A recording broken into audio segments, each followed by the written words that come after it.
Yo, good afternoon on the West Coast. Good evening on the East Coast. And good morning in Hawaii, I guess. It's a special episode of Epic Thoughts, man. There's some couple things I want to share with you real quick. I get off my chest and can't wait till Tuesday. So I gotta do it right now on Thursday. But no jokes right now because I can't think of one. And here's the intro.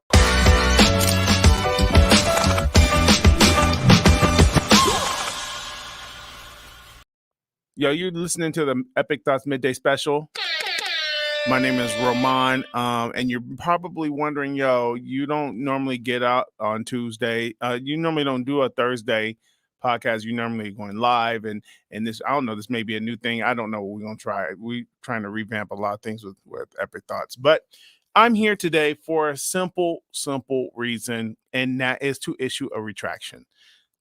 I'm gonna be a man and I'm gonna get in front of this camera and on this live on Epic Thoughts on Facebook and on YouTube and even on iTunes, and we're gonna release a retraction. And I'm gonna tell you why we're gonna release the retraction. Okay, here it is. So Tuesday, 2 days ago, we did Epic Thoughts and did not um, get all the information. I did not get all the information about the John Gruden emails before had my thought about it. I had my thought about it. I processed what everyone else processed.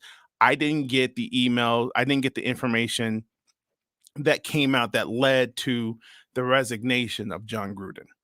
Okay, so I came not to the defense of John Gruden, but I came to the point as if, yo, it wasn't a big deal. What he did was 11 years old, which is, still the facts are the facts. The emails were 11 years old and things of that nature. And was the New York Times doing releasing these emails? I still stand on that matter. I still have that mindset of, yo, why are you out here releasing emails that are 11 years old? I get that. That's not what my retraction is. My retraction is I didn't know what the other emails were. I just saw the one about Demaris. Sorry, I have my notes here with Demaris Smith, and I didn't see that that was a racial thing. But then I continued to fish after he was released, and I was like, "What are the other emails?" And that's what everybody kept saying. Like even the mainstream media was like, well, but check the other emails. And I was like, what's the other emails? So then I looked at the other emails and bro, I was appalled by what I saw. Like this is no good. These are emails that he was sending out while he was working at ESPN. And so I felt like we didn't have all the information that we had on Tuesday. So that's why we got to get out here today. And I'm issuing a formal retraction of some of the things that may came off as I came to the defense of John Gruden, which now I do not need to defend John Gruden. Um, Listen, if I and this hurts me as a Raiders fan, man. I'm a Raider kid. I've loved the Raiders since I was a child.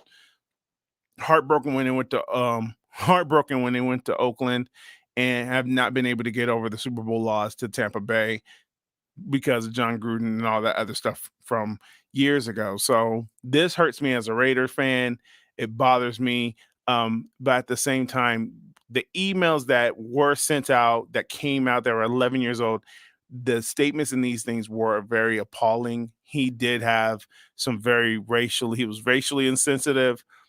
He also has an email where he's trying to talk to general manager of the Rams, I think it was Jeff Fisher, trying to encourage him not to draft. Don't listen to the NFL and drafting.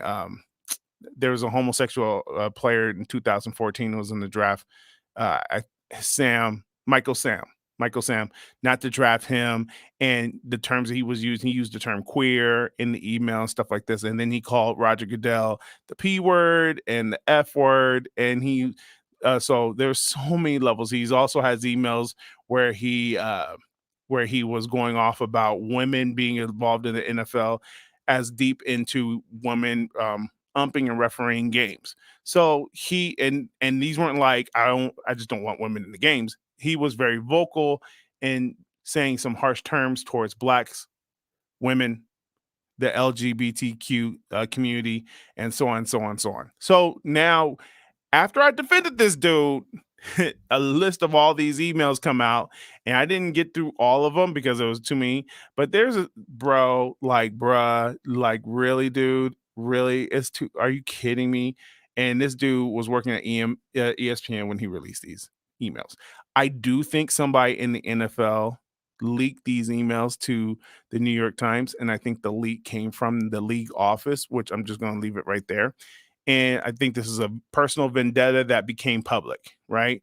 So that's why I think, it's important for us to make sure that if we have beef with somebody, like the scripture tells you, always in your beefs, deal with them quickly, go handle it. Whatever you have beef with somebody, go deal with that stuff, and don't bring that up again. Go do handle your beefs. If you got beefs with people, you never know what they may have on you. And now we live in a culture, bro, where people are literally waiting to click send. Like they got they got our name. I couldn't even begin to tell you what would happen. And I'm gonna tell you right now, I'm gonna be real. I got beef. I got beef with a lot of people, right? Some beef that is not my fault. Some beef I decide to continue to hold on to.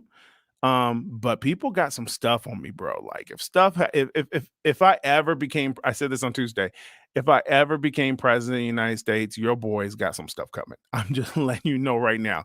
If I make it in any kind of, and if I get successful in any way, fame or fortune, cancel culture going to come after me because I know darn well there's some emails out there. I know that there's some recorded phone calls. There's some there's things out there. Nobody perfect though. Nobody perfect. Here's my question about the whole John Gruden thing. And just hear me out. So John Gruden I don't know if he fired. We just know he left the Raider organization. He made to save face resigned, and his statement was that he made on Tuesday was that he did not want to be a distraction to the Raiders organization. Look, the Raiders organization is a walking distraction. Okay. I don't care what anybody say. From day one, the Raiders organization is a distraction. Like, for God's sake, the Davis family runs this team for him. I don't know to win. Al Davis was a distraction. Moving from Oakland to LA, then back to Oakland, now to Las Vegas is a distraction. The franchise is just a doomed franchise, in my opinion, even though I love them. The silver and black, go Raiders. But it's just a doom. It's just a cursed franchise at this point. Um, but he left on Tuesday. I don't know if he got fired, but he said he's leaving the team because he didn't want to be a distraction to the team and all that other stuff. That's the price. Having beef is the price. You're right, KJ. Having beef is the price that you pay for being human. Absolutely. And it's just people just have these things. Here's my question though, KJ, and all the other people who are watching later and listening. Who he send these emails to? Like, this is where I know that I feel maybe that I'm saying this too early too. I feel like America is doomed. Like, we're doomed because we're so one-sided in every argument. Like, the same ideology that we use to make one argument, we can't make for the other ones, which doesn't make sense to me. So it's I feel like we're doomed. You know what I'm saying? Like, when you have an argument with somebody about vaccination, they say you need to follow the science on the vaccination. But then the same argument, the person who says to follow the science on vaccination will tell you to deny science when you want to put a woman who used to be a man but is now a woman in the MMA ring with a woman who's born woman. I'm like, well, wouldn't science tell us that that's unfair? I don't know. That's just me. But yeah, who did he send these emails to? How come we don't know who he sent the emails to? And listen, I checked this morning. I went through my sent box and I went through everything, not every single one, but I went through a lot of my emails. I went back years. You can see who he sent them to. He's having conversations with people, and these are not his homies, right? These are leaked emails. That means somebody got the email and sent it out. So these are his homies, and I think these homies are in the league with him. Like, these are like some of the people that he sent emails to are managers in the league, general managers, presidents, owners, coaches. He sent this email to because he's not venting to other people.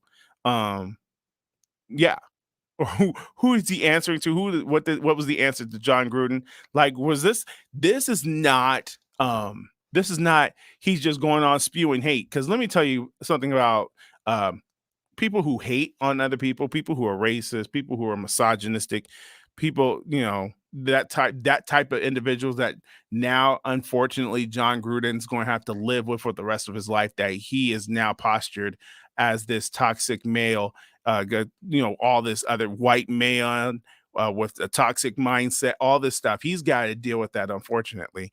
One thing I'll tell you about that type of individual, they know who they're talking to, right? They know their audience. People are not that stupid. Like, if I'm going to talk crap about somebody, I'm going to talk crap about, there are certain people that we talk crap about. N- not that we talk crap, but I mean, like, your boys, your homies, people that you're comfortable with. John Gruden would not write this email to strangers. John Gruden's not writing this email to officials. He's writing these emails to people he's comfortable with. So let me help you out. That means that level of conversation is a two-way street. He uses it, and I guarantee you they'll use it back to him. Um, and there's another person that I want to mention, Keyshawn Johnson, who's been on ESPN. He has a radio show with a couple other gentlemen, and he's always, since he left the Tampa Bay Buccaneers after they won their Super Bowl, he's always said stuff about John Gruden. He's always said, "Don't trust this guy." He said he's seen John Gruden smile at you, and as soon as you turn the corner, he's talking mess about you. Like, Keyshawn has said that stuff, and he's been one to go on the record like, this is who he is. Don't trust him. So these emails, he just didn't he wasn't laying in bed one day and he was like, I'm gonna take out this. You know what I don't like? I don't like women in football. I'm just gonna send out a mass email to people. No, bro. And so this adds me to my second point, my second question. If who did he send the emails out to? They didn't leak who he sent them out to. And if this is so egregious, how did how is he still in the league if it's so egregious? But I'm guaranteeing you he's sending these emails to people in the league. So this was 2010 while he was working at ESPN. Okay. And ESPN, he's surrounded by African Americans. He's surrounded by minorities. He's surrounded by women. He's surrounded. I don't know what the representation is at ESPN for the LGBTQ community, but I know that there are a couple of people there that have shows that are LGBTQ. And I actually, now I'm thinking about it out loud, there was a lesbian that worked for ESPN for a very long time while John Gruden was there. So I know he's been contacted and been in around these people. So I just don't get it how he makes an email and then he goes under the radar for 11 years with all the people who he knows and who he talks to. That means that this generalized goes across the board, which means this: whoever leaked it wanted to personally hurt John Gruden because everybody else was covering it. If he sends an email to the officials of the Rams trying to stop Jeff Fisher from drafting Michael Sam, that means Jeff Fisher got the email, the owner of the Rams got the email, and in that email, he refers to Michael Sam as a queer. But here's the thing: no one from the Rams organization leaked that email. So that means the Rams covered him, which means that they may have the same kind of mindset too. You know what I'm saying? I'll take it back another step. So now I'm getting deep now. Deshaun Watson, quarterback for the Houston Texans, has not been suspended at all. And he's being accused of sexually molesting several women in the Houston area. Several, right? So it's not going across the board. Going back to my argument before, we'll stand for one thing, but we won't stand for the other. Like, Deshaun Watson should not be in the league right now. He should be going through due process like they put everybody else, and the league has not done anything. So this is just a funky situation that makes me think that we have no hope. It honestly does. Like, wow, people are just dirty, rotten people. They're just dirty, rotten people, and this is just a funky situation. And you know what? I ain't gonna have no answers because I mean, I don't talk to anybody in the Raiders organization, but I will say this: John Gruden's career is over. And it's okay. Like, if we type in right now, John Gruden's net worth. Okay, I'm gonna type it in right now so you can know John Gruden's net worth. Uh, we will be fine.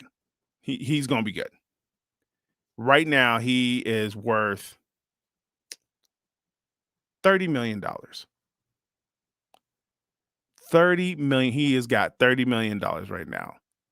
Can you imagine people hating you and stuff like that? But you got 30 million. You'd be like, fine, bye, fine, bye, bye. John Gruden gonna be okay. I am not concerned about John Gruden. I just want to get here on Epic Thoughts, and even though Epic Thoughts is not a journalism, we're not journalists. Carla and I are not journalists. I don't care to be a journalist, but I do believe that if you're going to be out here posting blogs, posting video blogs, I don't have any level. Get your facts straight, right? Like CNN and Fox, get your facts straight. And I did what they did. I did what CNN and Fox do. We don't want to inform the people. We just want to be first to inform. So what ended up happening was, because I wanted to be first to inform because it was fresh, I wanted to be first to inform. Um, I didn't have all the information yet. And CNN does that. Fox does that. Everybody, both sides do it. That's why you got to turn that junk off. And let me help you out, man. Some people are like, well, I don't watch CNN. I don't watch Fox. I just watch my local news. Bruh, they're owned by the same people. Okay. There's only 7 different news networks across the country. 7. And they all work together. They all know each other very well. So it's not like you can't trust any of them, man. And even what you read is kind of like, it's just, I don't know. I don't know. You just gotta be mindful of that. So I wanted to do the right thing, even though we're not journalists. Like I said, we're not journalists. We need to. People need to be responsible. And unfortunately for us, there is no legit fact checking, fact finding entity that regulates news, video loggers, people who post content like Epic Thoughts, and make sure that what we're saying is accurate. They let you can say whatever you want. You can have a 5th grade reading level education, and you can have million followers, and you can just say anything and people will listen to it and think it's facts. That's ridiculous. I hear me and Carla with 2 college degrees, we could barely break 100. So actually, we don't break 100. Carla and I have college degrees, and we barely break 50. You know what I'm saying? So it's like it's no at this point, it's not about the information and who's the smartest and who brings the best knowledge to the table. It's about who's the most popular one, who brings it first, yada yada yada. And it's really sickening, and people don't take personal responsibility in their own business. I will take personal responsibility in this one and say, yo, I totally fooled up this John Gruden situation. I spoke too soon. And like everyone else, because the John Gruden story has been going on all weekend long through the weekend. And on Tuesday, when we got all the emails, it was like half of America on media was like, oh, well, what I said don't matter no more. And then they just kind of like didn't say nothing. So we're not going to do that. So I came on to do this Epic Thoughts in the middle of the day to let you know that we made a boo boo, and we will do better. And it wasn't even a boo boo. We just didn't get the information yet. And it was like, you ever been in that situation where you stood up for somebody? Like, no, they ain't gonna do my homie like that. They ain't gonna do my homie like that. Then you find out that your homie was wrong. And you're like, dang, I did all this fighting for you, and you really did fool up. So that's all I wanted to share today. And thank you for listening and vibing with us on Epic Thoughts this afternoon. And make sure you get your Epic Thoughts gear 20% off if you go to heritageparkproductions.com. We got you. And then I'll see you on Tuesday. All right. God bless. Have a good one. Take care. Peace.